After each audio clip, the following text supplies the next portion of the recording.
Bismillahirrahmanirrahim. Assalamualaikum warahmatullahi wabarakatuh. Alhamdulillah, alhamdulillahirabbil alamin. Wassalatu wassalamu ala habibi rabbil alamin, sayyidina wa habibina wa syafi'ina wa nuri qulubina wa maulana Muhammadin wa ala alihi wa sahbihi ajma'in. Subhanaka la ilma lana illa ma 'allamtana innaka antal alimul hakim.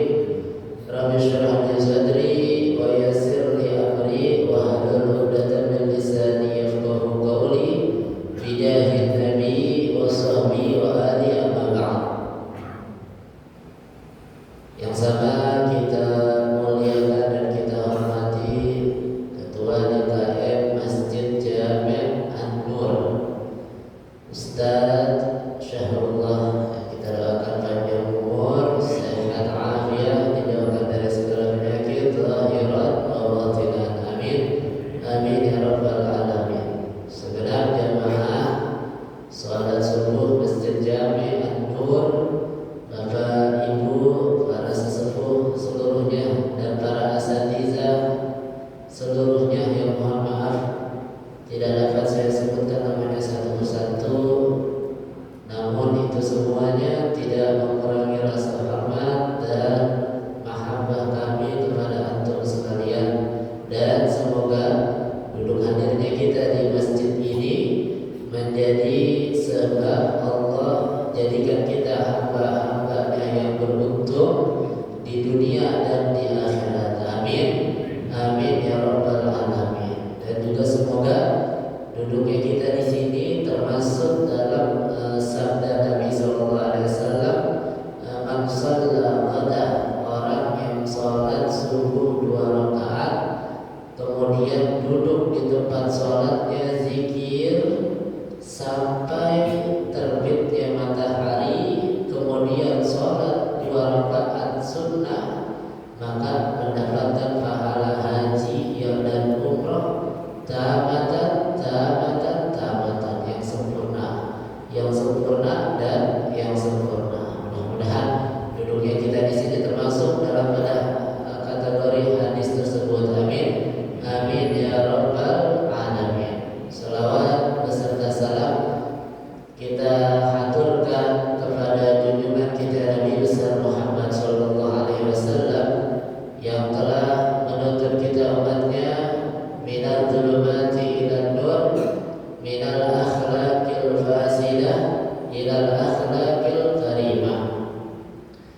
Hadirin hadirat yang dimuliakan oleh Allah Subhanahu wa taala, pada saat ini kita berada di hari yang ke-23 daripada bulan suci Ramadan.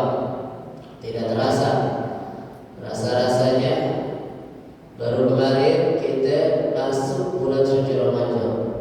Bahkan rasa-rasanya kita baru kemarin banyakin doa, Allahumma barik lana fi Rajab wa Sya'ban wa ballighna Ramadan. Dan alhamdulillah, doa yang kita perbanyak, doa yang kita panjatkan kepada Allah Subhanahu wa taala, doa yang diajarkan Nabi SAW itu sampai dikabulkan, sehingga kita bisa masuk di bulan suci Ramadan ini. Bahkan sudah 23 hari kita lewati. Itu Nabi SAW kalau masuk bulan suci Ramadan, Nabi katakan, qad ja'akum syahrun mubarak, telah datang kepada kalian bulan yang penuh dengan keberkahan, bulan yang penuh dengan anugerah. Keberkahan itu adalah al-khair yatazayyan, kebaikan yang melahirkan kebaikan selanjutnya, kebaikan yang terus bertambah. Itu berkah. Keberkahan itu kebaikan yang melahirkan kebaikan, kebaikan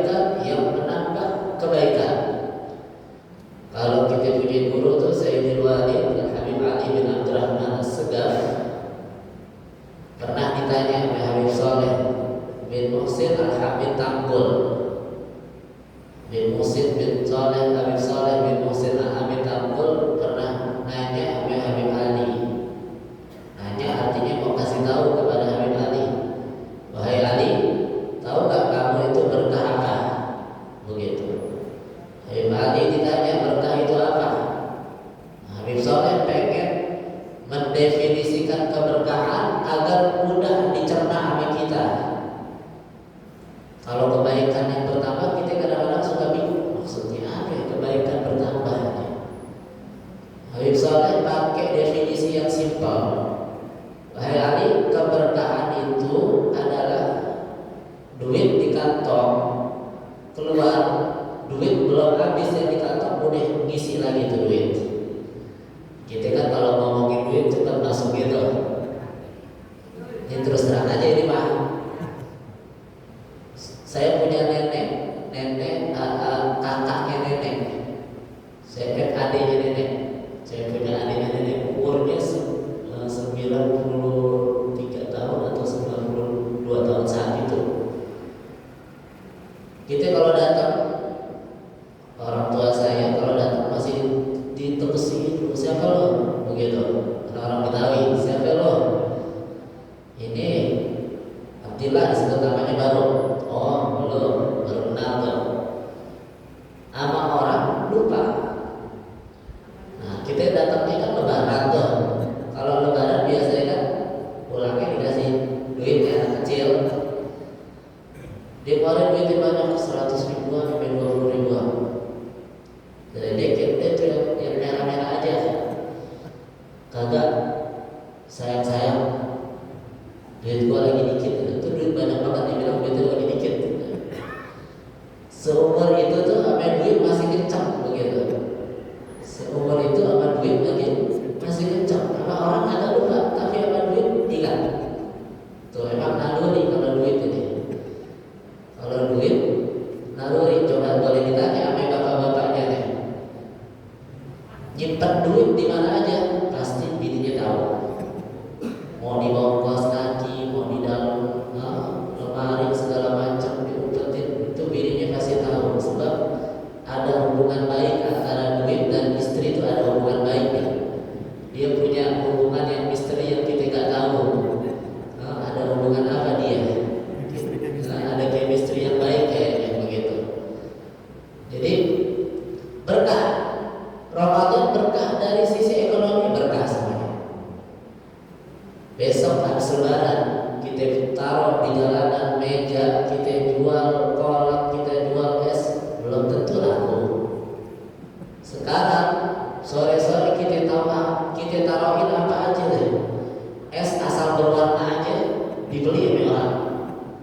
Bikin asal-asalan yang penting berwarna, tuh es pasti laku. Berkahnya bulan suci Ramadan, berkah semuanya, ekonominya berkah. Terus lagi apa ya? Kita nih yang kalau di luar Ramadan subuhnya kira-kira begini nggak kalau bulan selain Ramadan? Tak sebanyak ini kan? Coba Ramadan, alhamdulillah bisa ramai begini. Terus kita bisa tahajud lagi. Kita bisa tahajud. Bulan Ramadan kita bisa tahajud. Kenapa? Ketolong sahur. Ketolong sama sahur kita bisa tahajud. Sholat subuhnya di masjid. Begitu. Anak-anak kecil tuh dibawa tuh bukunya. Di luar puasa, mana ada dia ada di sini tidur deh. Emaknya juga nggak mau bangunin kesiangan kan sekolah ngantuk. Begitu. Tapi Ramadan dia ada di masjid. Kita ada di masjid, gampang. Mau ke masjid itu lebih mudah. Terus kalau melihat orang bawaannya mau sedekah aja, kalau melihat orang kesian itu bawaannya mau sedekah aja. Hawa aroma Ramadan, suasana yang bawa berkah. Makanya tuh kita punya guru tuh diantaranya Al-Habib Zaid bin Ibrahim Al-Sumit tuh. Kita punya guru katakan amal soleh yang dilakukan oleh orang zaman sekarang dengan zaman Nabi Muhammad SAW boleh jadi lebih afdal amal soleh yang dilakukan zaman sekarang. Kenapa? Makanya itu Nabi bilang, Nabi katakan apa ya? Ishtaqtu akhwani. Kata Nabi, saya rindu sama saudara-saudara saya rindu sama kekasih-kekasih saya. Sahabat sampai heran, nah, Nabi, kita kan ini kekasihmu, kita kan saudara kamu, kita orang yang terdekat sama kamu, berjuang sama kamu. Rindu sama siapa lagi emang? Kata sahabat. Kata Nabi, la antum ashabi. Bukan, kalian ini bukan kekasihku, kalian sahabat saya. Nanti kekasihku ja'a min ba'di, orang-orang yang datang setelahku, amanu bi wa lam yarawni. Mereka beriman, menjalankan segala perintahku, menjalankan syariat, menghidupkan sunnah, padahal mereka tak melihat saya. Kalau di zamannya Nabi Muhammad, sahabat semuanya berbuat baik, berebutan, karena memang semuanya tidak ada yang melakukan keburukan sedikit. Jangankan zaman sahabat, yang itu adalah sebaik-baiknya zaman. Nabi bilang khairul qurun qarni. Itu kalau ditarik di zamannya Al-Imam Al-Habib Abdullah Al-Haddad. Terus lagi di zamannya Al-Habib Abdullah bin Muhsin bin Tahir dan para ulama yang lainnya. Itu di zaman itu anak-anak kecil tuh, mereka kalau ada pelajaran tentang ghibah, tahu nggak ghibah? Gosip. Bukan tahu lagi, ini langganan. Ini langganan yang kita kadang-kadang suka ngerasain, tapi namanya suka nggak sadar begitu. Kita merasanya udah ahli ibadah, udah hebat karena kita bisa ninggalin zina, kita bisa ninggalin mabuk, kita bisa ninggalin judi, kita bisa ninggalin pembunuhan, kita nggak bunuh orang. Tapi kita masih kadang-kadang kelepasan ngomongin orang, kan nggak sadar tuh gitu, begitu.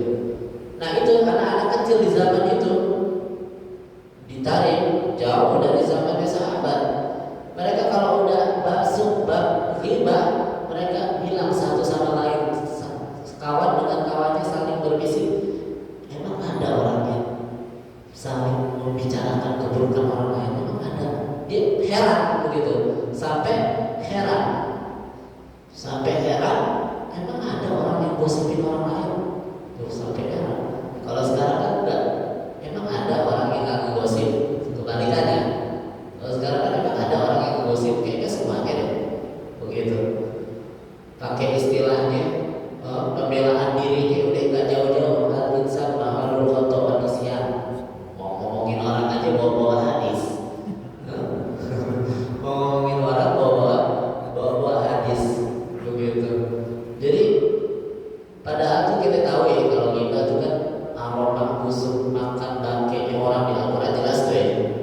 Nah zaman itu Nabi Muhammad sampai memerintahkan seseorang untuk memuntahkan dari mulutnya, padahal dia nggak makan apa-apa karena dia ngomongin ada orang lewat, mungkin pecinya miring, dia betul orang pecinya miring, cuma begitu orang pecinya miring.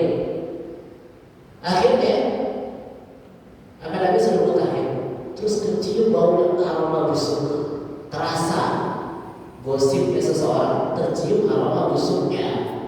Nah kok sekarang enggak kecium, coba dah. Yang tadi malam habis ngomongin orang, ada nggak keciuman bau busuk? Teman kita tahu nggak kita habis gimana orang? Nggak bakal tahu, nggak ada aromanya. Tapi namanya sebagian ulama kata, kenapa kok demikian? Karena terbiasa, udah menjadi kebiasaan. Kalau boleh saya gambarkan, maaf, kita kalau masuk kamar mandi nih, terus kita masuk sebelum kita ada orang keluar, habis buang hajat, kita masuk pertama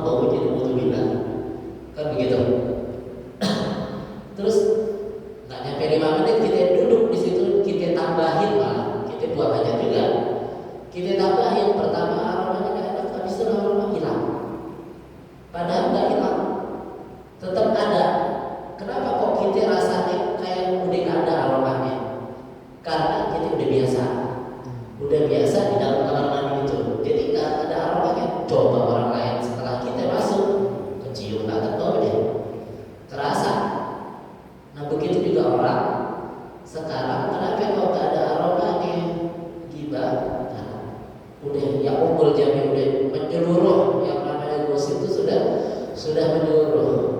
Udah gitu ada lagi istilahnya zaman sekarang tuh, lagi bertiga ngomong nih, ibu-ibu nih, bukan ibu-ibu sini, lagi bertiga ngomongin orang sore-sore, udah ada satu keceplosan ngomong, tahu dulu, jangan, kita lagi puasa, ngomongnya ntar aja pas tarawih, karena tarawih kan udah gak puasa. Jadi dianggapnya tuh larangan gosip cuma kalau lagi puasa. Padahal larangan gosip kapanpun selamanya, begitu. Nah, kita berada di bulan Ramadan, bulan penuh keberkahan, berkah segala-galanya. Tuh Nabi ingetin kita, ittaqu syahrul Ramadan. Kata Nabi, hati-hati ya bulan Ramadan. Bulan Ramadan memang berkah. Ramadan Karim, di mana-mana ada spanduk ucapan Ramadan Karim, Ramadan di Masya Allah baik, dermawan, mulia, Ramadan penuh dengan berkah.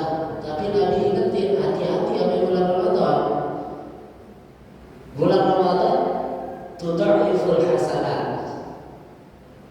dilipat gandakan kebaikan. Memang betul, orang kita kalau sholat wajib tadi, sholat subuh dihitung 70 kali sholat subuh berjamaah lagi. Kalau kita sholat sunnah, sunnahnya dihitung melakukan ibadah wajib. Begitu, bahkan ulama ada yang sebutin sampai nulis risalah sunnah-sunnah yang disunahkan, 40 sunnah yang disunahkan di bulan suci Ramadan. Itu kata Nabi SAW, kebaikan dilipat gandakan. Wa kadzalika sayyi'at, begitu juga keburukan. Kita yang mesti waspada, jangan baiknya doang, buruknya kita juga berlipat ganda. Kita kalau gosipin orang di luar Ramadan berdosa, tapi di bulan Ramadan gosipin orang berkali-kali lipat dosanya kita ketika kita lakukan di bulan suci Ramadan. Nah, ini bahaya. Bulan penuh berkah, bulan penuh berkah. Qad ja'akum syahrul mubarak. Terus dilanjutkan di akhir daripada hadis itu, Nabi bilang apa ya? Setiap malamnya, tadi malam termasuk sampai malam terakhir nanti sebelum takbiran, itu setiap malamnya kita dipanggil sama Allah Subhanahu wa taala, disuruh ya baghiyal khair aqbil, atau di riwayat yang lain ya baghiyal khair halumma wa ya baghiyal syarr abshir, wahai pelaku kebaikan lanjutkan, tambahkan, kerjakan terus. Wahai pelaku keburukan, tinggalin. Di bulan Ramadan hati-hati, bahaya, mengerikan, begitu.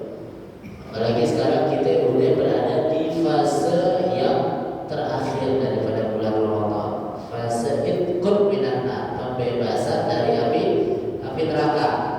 Yang tadinya nama kita ada di pintu neraka, kira-kira ada kan nama kita di pintu neraka? Itu Nabi bilang di dalam hadisnya, man tarakas shalah kutiba ismuhu ala babin nar. Orang yang ninggalin sholat, satu sholat, bukan seharian, satu sholat, ninggalin satu sholat, itu namanya dicatat di pintu neraka. Udah ada namanya Fulan bin Fulan, Fulana bin Fulana, binti Fulan, udah ada namanya. Nah, kalau kita mendapatkan pembebasan dari api neraka, itu menjadi penghapus nama kita yang ada di pintu neraka, yang ada di pintu neraka. Waliyadzubillah, subhanallah. Ini kita kadang-kadang nih anak-anak muda, apalagi ya anak-anak muda, kalau ngomong kadang-kadang suka sembarangan. Dia bilang, kita mah apa-apa deh, masuk neraka ketaran, yang penting kan ujungnya masuk surga. Ini omongan udah pernah diomongin sama orang Yahudi. Wa qalu lan tamassana an-nar illa ayyaman ma'dudat. Al-Qur'an tuh bilang, orang Yahudi udah pernah ngomong begitu. Kita orang telat kalau ada orang ngomong begitu, ketinggalan zaman deh. Orang-orang muda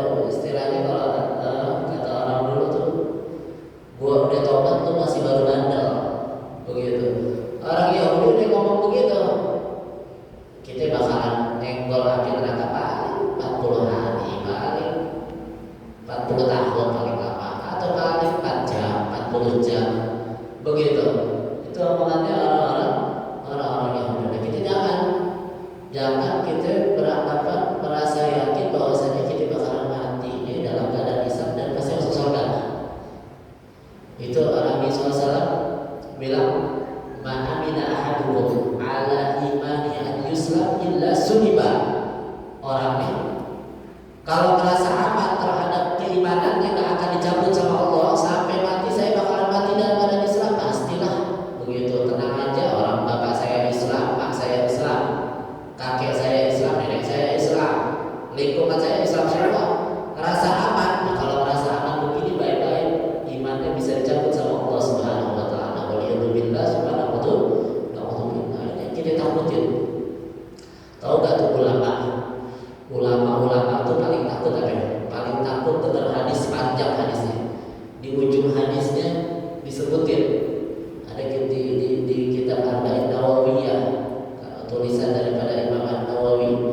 Di situ ada hadis nomor 2, di ujung daripada hadisnya disebutkan wa inna ahadakum la ya'malu bi amali ahlil jannah hatta ma yakunu bainahu wa bainaha illa dira fa yasbiqu alaihi kitab fa ya'malu bi amali ahlin nar fa yadkhuluha.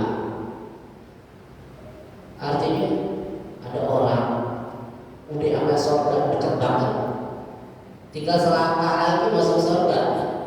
Amalnya dia udah baik semuanya dari lahir dewasa sampai selangkah lagi mau masuk surga, ternyata catatan takdirnya dia adalah penduduk tergolong golongan neraka, sehingga dia lakukan kemaksiatan di akhir hayatnya mati dalam suul khatimah. Ini yang ditakutin sama ulama. Mereka sekali Imam Haddad dan para habaib yang lainnya, para ulama yang lainnya, mereka ketakutan padahal amalnya mereka luar biasa. Imam Haddad amalnya luar biasa.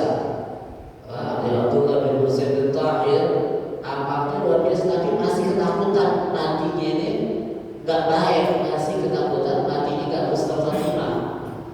Nah kita yang sholatnya Senin Kemis, bukan puasanya tapi sholatnya ini Senin Kemis, rasanya kita udah ahli surga aja, rasanya udah ahli surga aja begitu. Kita berada di detik-detik terakhir bulan Ramadan, detik-detik terakhir itu kita punya guru tuh Al-Habib Zaid bin Ibrahim bin Sumir. Beliau bilang ke kita murid-muridnya kalau masuk Ramadan jagain puasanya. Puasanya itu jagain, jangan sampai rusak dengan hal-hal yang membatalkan puasa atau hal-hal yang membatalkan pahala puasa. Sebagaimana kamu jaga harta yang paling kamu sayang, mas kita jaga luar biasa. Begitu, simpan di lemari, dijaga. Nah kita jaga juga puasa kita ya. Biar jangan sampai rusak, biar jangan keluar Ramadan kecuali dalam keadaan diampunkan dosanya oleh Allah Subhanahu Wa Taala. Begitu. Nah, kita mau baca apa namanya hadis Nabi Sallallahu Alaihi Wasallam yang diriwayatkan dari Al-Imam Imam Bukhari dan juga Imam Muslim, riwayat daripada Sayyidah Aisyah radhiyallahu taala anha wa ardhaha. Nah ini detik-detik terakhir kita ya, di bulan suci Ramadan. Itu apa namanya Nabi bilang innamal a'malu bi khawatimiha. Amal kita itu dinilai di akhir-akhirnya. Dinilai itu di akhir-akhirnya. Apa kata Sayyidah Aisyah? Karena Rasulullah sallallahu alaihi wasallam idza dakhala al-'ashru shadda mizarahu wa ahya lailahu wa ayqadha ahlahu. Nabi Muhammad kalau udah masuk 10 hari terakhir, 10 hari terakhir Nabi Muhammad kencengin sarungnya. Kencengin sarungnya artinya dia kurangin kumpul sama istri-istrinya. Beliau banyakin ibadahnya. Kalau kita kan kebalik nih. Awal Ramadan kita mau sholat tarawih kayak orang mau berantem, rebutan soft. Di sini begitu kan? Biasanya kalau ini masjidnya alhamdulillah luas. Di musola itu kita kayak orang mau berantem bersama-sama gitu.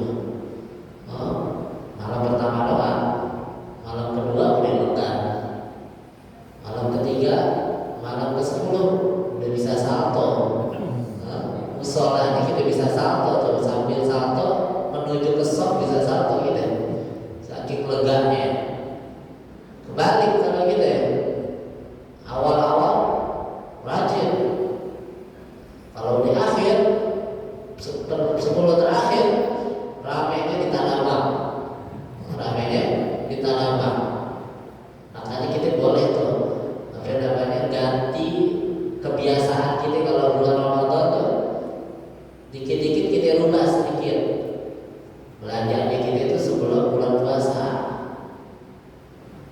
Cuman kan masalahnya duitnya nggak ada deh. THR-nya kan bukan sebelum puasa, THR-nya turun dekat-dekat mau lebaran. Kalau emang udah sulit, sekarang ada jalannya biar kita nggak buang-buang waktu ke Tanah Abang. Itu ke Tanah Abang bisa seharian itu. Iya, kalau nggak tergoda ame soto, soto siapa namanya itu yang di pinggiran sebelah kiri, samping warung Sunda. Ada tuh sotonya enak sih, tuh boleh cobain. Itu sering ngantri juga, ngantri Umi ke Tanah Abang. Belanjanya Tanah Abang juga sama.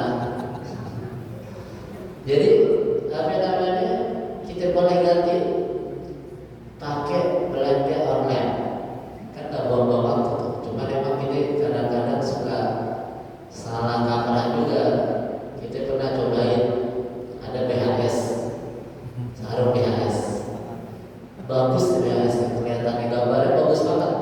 Harganya 100.000. Kan mustahil BHS yang harganya sekian kok dijual 100.000 nih, tapi gambarnya bagus, gambar asli BHS. Kita cobain, ya itu kalau emang salah ya sedekah sekian 100.000 deh. Bener aja kita beli, coba pengen tahu. Datang nih ceritanya itu paketnya, ternyata tuh BHS nya datang. Itu sarung kalau kita tarik gini kelihatan bolongnya tuh, udah kayak jari. Tahu kan sarung kalau udah jelek banget begitu kita tarik udah kelihatan bolongannya tuh, udah kek sini kek itu. Waduh, ketipu lah kita. Ketipu BHS 100.000. Ya deh itu sedekah lah. Pengen tahu apa beneran BHS, ternyata bukan. Kalau beli belanja begitu mesti hati-hati deh tuh. Mesti benar-benar apa namanya pastiin-nya. Nah ini Nabi Muhammad SAW kalau udah 10 hari terakhir makin giat ibadahnya. Bayangin Nabi Muhammad. Kita mungkin kalau nggak kuat-kuat mental jadi Nabi Muhammad, misalnya kita dapat keistimewaan yang didapat oleh Nabi Muhammad, modelnya kita bakalan makan tidur doang, makan tidur, malah mungkin kita malah jadi paling ahlinya maksiat mungkin. Bayangin Nabi Muhammad dosanya udah diampuni yang telah lalu dan yang akan datang. Nah, kalau kita meragukan dosa Nabi Muhammad diampuni atau tidaknya, bisa kufur gitu ya. Sebab nas dari Al-Quran dosanya udah diampuni. Tapi amaliyahnya Nabi Muhammad sehari-hari istighfarnya gak kurang dari 100, gak kurang dari 70. Bahkan di sela-sela ngobrol begini deh sama sahabat, itu ada aja sahabat yang perhatiin, dihitungin sama sahabat. Di sela-sela ngobrol sama sahabat begini, dihitungin Nabi sesekali menyebut astagfirullahaladzim, begitu Allah maghfirli, itu dihitungin sampai 70 sampai 100 kali di sela-sela ngobrolnya Nabi, dakwahnya Nabi sama sahabat. Begitu. Itu istighfarnya baru. Belum tahajudnya Nabi Muhammad SAW. Nabi kalau udah tahajud tawarobat qadamah, kakinya sampai bengkak. Kita ada nggak yang tahajud kaki sampai bengkak? Ada, bengkak benar kakinya, gara-gara kelamaan keliling di Tanah Abang. Nyari baju atau ketemu yang paling murah, nyari kan yang paling murah dulu nih. Nah, ketemu semua toko udah dicek, akhirnya pulang-pulang kakinya bengkak kecapean. Nabi Muhammad bengkaknya karena tahajud. Begitu. Kita jangan, kalau emang kan bisa tahajud sampai bengkak, minimal jangan tinggalin tahajud lah. Dua rakaat deh, kalau nggak bisa banyak 2 rakaat aja. Nah, jangan banyak. Kita ini kalau ibadah, mendingan kita lebih fokus kepada istiqomahnya daripada jumlahnya. Istiqomahnya kita lebih fokus mendingan itu daripada banyaknya. Nah, kita Kita Ramadan di tahajudnya sampai 10 rakaat, 20 rakaat. Keluar Ramadan nggak tahajud lagi. Mendingan dia tahajud 2 rakaat, 4 rakaat selesai deh. Tapi terus sepanjang hidup, jangan sampai kita masuk kategori yang dikomentari oleh Nabi Muhammad SAW. Nabi pernah komentar, ada orang tahajud rajin, habis itu berhenti. Nabi bilang pada sahabat, takun mislah hadzal rajul, kalian jangan kayak orang itu. Karena yusolli tahajud, cuma taruhlah dulunya dia rajin tahajudnya, habis itu ditinggalin. Begitu. Mendingan 2 rakaat istiqomah. Makanya Nabi ditanya, ayyul amali afdal? Ayyul amali ahabbu ilallah? Amal apa yang paling dicintai oleh Allah?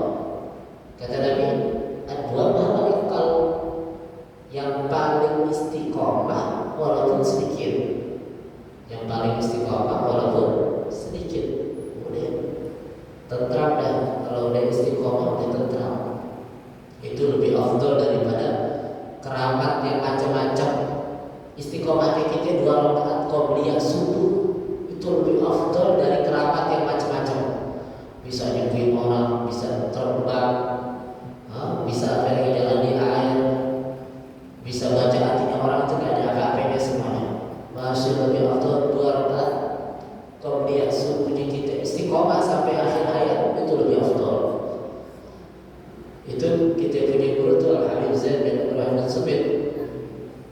Keistiqomahannya, kita kalau dengar cerita para ulama dulu kayak seakan-akan kayak dongeng gitu. Kayak emang ada orang model begitu yang waktunya nggak pernah dipakai buat ngomong kecuali manfaat. Kan cerita-cerita ulama begitu. Imam Syafi'i kalau pagi bulan Ramadan, pagi hatam sekali, sore hatam sekali, malam hatam sekali. 30 hari 60 kali hatam. Nabi Abdullah bin Husain bin Thahir istighfarnya 25.000 kali, salawatnya 25.000 kali, Allah Allah ya Allah Allahnya 25.000 kali. Kita kalau melihat itu kayak kok bisa begitu? Imam Haddad, Al-Habib Abdullah Haddad yang rotibnya kita baca begitu. Al-Habib Abdullah Haddad matanya nggak dari kecil karena kena cacar api. Kena cacar api udah gitu makin diperparah karena kena parfum, ada yang kasih minyak wangi dikena matanya gitu dari salah seorang pamannya yang majzub, sehingga makin memperparah makanya dari kecil. Tapi dari semenjak kecil, kalau nggak salah belum balik begitu, sholat duhanya 200 rakaat di beberapa masjid. Pindah-pindah masjid, nggak lihat gimana caranya. Kan kita aneh kadang-kadang. Tapi kita ketika kumpul dengan Habib Zaid bin Ibrahim bin Smith, orang masih ada di Madinah. Kenapa orang? Habib Zaid bin Ibrahim bin Smith ada di Madinah. Aslinya orang Bogor. Aslinya orang Bogor. Kuburan bapaknya ada di Bogor. Habib Ibrahim bin Smith ada di Bogor. Di dekatnya kuburan Sayyidina Walid, Habib Ali, dan juga Habib Abdurrahman bin Ahmad As-Sagaf. Itu Habib Zaid, kita lihat kehidupannya sama kayak ulama-ulama dulu. Itu beliau kalau keluar rumah ke masjid Kubah atau Masjid Nabawi, siapa orang lewat dikasih duit, siapa orang lewat dikasih duit. Beliau pakai jubah, pakai baju koko, kantongnya sini 1, 2, 3, 4, jadi 4 kantongnya. Kalau kita kan baju koko 3 ya, 1, 2, 3 paling. Habib Zaid 4. Di sini 50 real, di sini 20 real, 10 real, 5 real. Dan kita yang nemenin juga mesti siap recehan. 5 real, 10 real itu harus ada tuh. Setiap orang yang lewat sekiranya terlihat kurang mampu dikasih. Entar 10 real, entar 5 real, entar 20 real. Mulutnya gak pernah basah kecuali zikir. Ada tamu, nasihat, selesai nasihat, tanya kabar, tanya keluarga, habis itu zikir lagi, habis itu nasihat lagi. Mulutnya gak pernah bicara yang gak manfaat, apalagi yang dosa. Yang gak manfaat gak ada, gak pernah. Dan waktu-waktunya tetap begitu, jam sekian berangkat sholat, jam sekian ngajar, jam sekian, nggak berubah sama sekali. Bahkan tahu nggak sarapannya tuh, sarapannya nggak berubah sama sekali dari semenjak muda. Itu roti namanya ada dokhala, roti dokhala, setiap pagi makan itu doang. Kita kan pagi-pagi makan macam-macam, entar nasi uduk, entar bubur ayam, entar lontong sayur, entar kadang-kadang rendang, pagi-pagi makan rendang, begitu sisaan semalam, begitu. Jadi ini Nabi Muhammad SAW contohin kalau akhir Ramadan banyakin ibadah, menghidupkan malam.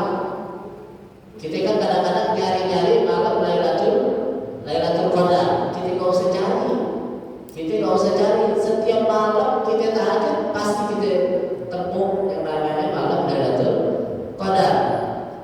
Begitu. Setiap malam kita hidupkan malam. Begitu. Mak dianjurkannya menghidupkan sebagian besar malamnya. Bukan full malam. Nabi juga tak minta orang begadang suntuk untuk ibadah, enggak. Mata punya hak buat tidur. Jangan dipakai capek begadang. Ada waktu istirahat, ada waktu ibadah. Begitu. Nabi bilang, "Man ahya nisfal lail faqad ahya lailan kullah." Orang yang menghidupkan setengah malam, udah dianggapnya itu seluruh malam dia hidupkan. Jadi mata ada istirahatnya juga harus begitu. Terus lagi Nabi SAW bangunin keluarganya di 10 hari terakhir itu, bangunin, nyontohin kita buat didik istri kita, anak kita. Jadi kita ke masjid jangan sendiri-sendiri aja, istri kita aja, anak kita aja. Makanya itu Imam Ghazali pernah ditanya, "Hai Imam, gimana hukumnya kalau ada laki-laki nggak sholat Jumat?" Dia pengen jawaban, "Oh ini haram, oh ini nggak boleh, ini bisa kufur, bisa," pengen jawaban begitu. Tapi Imam Ghazali jawabnya, hukumnya, tahu nggak apa? Hukumnya kamu pegang tangannya, kamu tuntun aja ke masjid, aja ke masjid. Jadi kalau ada orang yang bandel maksiat, ada yang mau sholat, jangan diomelin, ajak, jangan digibahin, tapi dia diajak. Dicontohin dari Nabi SAW, ajak istrinya bangun tahajud. Begitu. Nah minimal tuh kita dianggap menghidupkan malam Lailatul Qadar, dianggap menghidupkan malam adalah dengan sholat isya berjamaah dan berniat subuhnya juga sholat berjamaah. Kalau tadi malam kita sholat isya berjamaah, sekarang tadi kita sholat berjamaah, kita termasuk orang yang menghidupkan malam Lailatul Qadar. Kalau yang malam Lailatul Qadar, begitu. Nah, kita jaga sebulan penuh kan dampak itu, bisa berjamaah, subuh berjamaah, tambahin tahajud 2 rakaat atau 4 rakaat atau berapa rakaat begitu. Malamnya kan kita tarawih, terus udah witir 3. Nah terus saya mau witir lagi di akhirnya kan sunnahnya kita terakhir gimana? Kita tambahin 2 rakaat, jangan ditambahin ganjil lagi, tambahinnya genap. Jadi guru-guru kita ajarinnya begitu. Kalau udah witir 3 rakaat, nanti tambahinnya maksimal 8. Karena kan maksimal witir 11, nanti maksimalnya 8. Kalau kita tambahin lagi 2 rakaat, 2 rakaat aja udah, jangan 3. Karena tadi kan udah 3. Kalau 3 tambah 3 berarti genap, bukannya ganjil. Begitu. Jadi apa namanya? Nabi ajak syadda mi'zalahu wa ahya lailahu wa ayqadha ahlahu. Nabi ajak, Nabi contohin buat keluarganya, Nabi contohin buat keluarganya. Apalagi masjid kita dekat, kita bisa iktikaf di masjid, kita bisa iktikaf, kita bisa baca Al-Quran. Al-Quran iqra warqa, kata Nabi, baca Al-Quran maka akan naik derajatmu. Baca Al-Quran kita, jangan sampai kayak orang-orang yang disebutkan dalam Al-Quran, ya Allah, apa namanya, umatku itu menjadikan mahjura. Al-Qur'annya dijauhin bukan dibaca. Al-Qur'an kalau bulan puasa sih insya Allah tuh pegang dah. Yang menakutkan habis bulan puasa taruh di atas lemari. Taruhnya sih niatnya sebentar. Cuma kelupaannya sampai Ramadan tahun depan baru oh iya Al-Qur'an di atas lemari. Udah ngebul banget, udah kayak apa namanya? Barang pusaka zaman dulu dah, ditiup ngebul. Begitu Al-Qur'an itu ada di mana dah. Modalnya begitu kita apa namanya? Kita rubah sedikit-sedikit kebiasaan kita nih. Yang begitu kita rubah. Terus tahu nggak? Tandanya orang ibadah puasanya selama Ramadan ini diterima sama Allah Subhanahu wa taala. Tanda diterima amal ibadah kita di bulan Ramadan ini adalah ketika keluar Ramadan amalan kita nggak berubah. Justru makin bertambah, minimal nggak berubah. Sama kita kalau pulang haji. Kalau pulang haji itu tanda hajinya kita itu mabrur atau malah mabur. Ada yang mabrur, ada yang mabur tuh haji.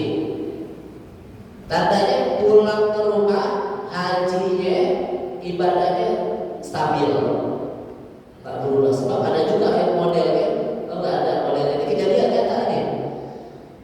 Kita nggak usah sebut orangnya, kita sebut aja Mawar gitu. Jadi si Mawar ini berangkat haji, pulang dia ceritanya, singkat cerita, dia pulang, diajak, ayo sholat Jumat, laki nih, sholat Jumat ya, udah nggak perlu sholat Jumat lagi, ntar ada sholat Jumat ya, kenapa? Pahala gua masih banyak, sholat di sana kan 100.000, sholat di Mekah 100.000 kali, begitu, pahala gua masih banyak, ntar kalau udah habis pahalanya baru sholat Jumat lagi dah. Begitu, ini kejadian ada model begitu. Kasihan ya begitu, kasihan, nggak ngerti mungkin atau membanyol yang berlebihan. Jadi kalau membanyol, bercanda yang lain nggak masalah aja. Tapi kalau urusan agama jangan pakai bercanda-bercanda. Takutnya mulutnya kita kelebihan sehingga bisa menyebabkan keluar dari agama Islam. Sebab orang Nabi sudah wanti-wanti itu hadis yang memberitakan tentang akhir zaman. Terus Nabi katakan asbaha mu'minan wa yumsi kafir. Ada orang saking banyaknya fitnah. Kita sekarang hidup di zaman fitnah. Fitnah itu apa ya? Bukan nuduh orang, tapi fitnah itu ujian. Banyak ujian, banyak macam-macam problematika. Dari saking banyaknya fitnah, itu orang paginya beriman, sore udah kafir. Sorenya beriman, paginya udah kafir. Kan kita bingung gimana sih pagi beriman, sore kafir, maksudnya bagaimana? Kalau kita pikir-pikir dulu mungkin bingung gitu. Kalau sekarang kita gampang. Contohnya mungkin ada di sekitar kita atau kita pernah lihat di tempat lain orang pagi-pagi sholat subuh.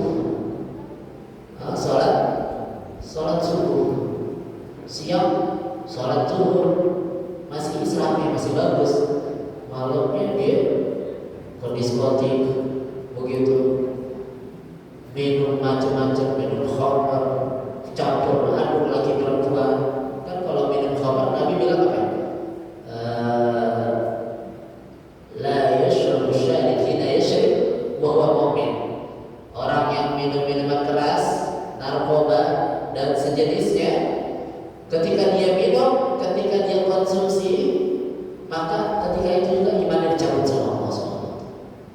Nah, untuk ini masih selamat, masih hidup. Kalau dia mati dalam keadaan minum itu, mati dalam tak bawa iman. Waliyadzubillah, summa na'udzubillah. Mudah-mudahan deh Ramadan ini bukan Ramadan terakhirnya kita, dan mudah-mudahan Ramadan ini menjadi Ramadan yang terbaik buat kita.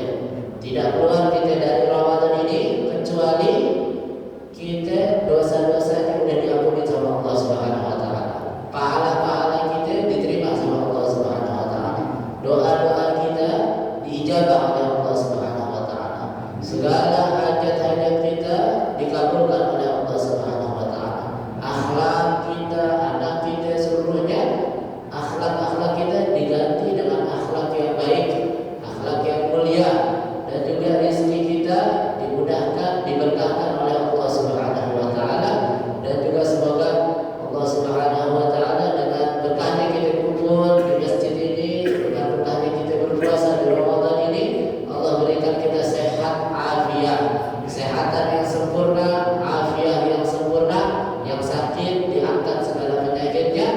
sehat ditambahkan kesehatannya.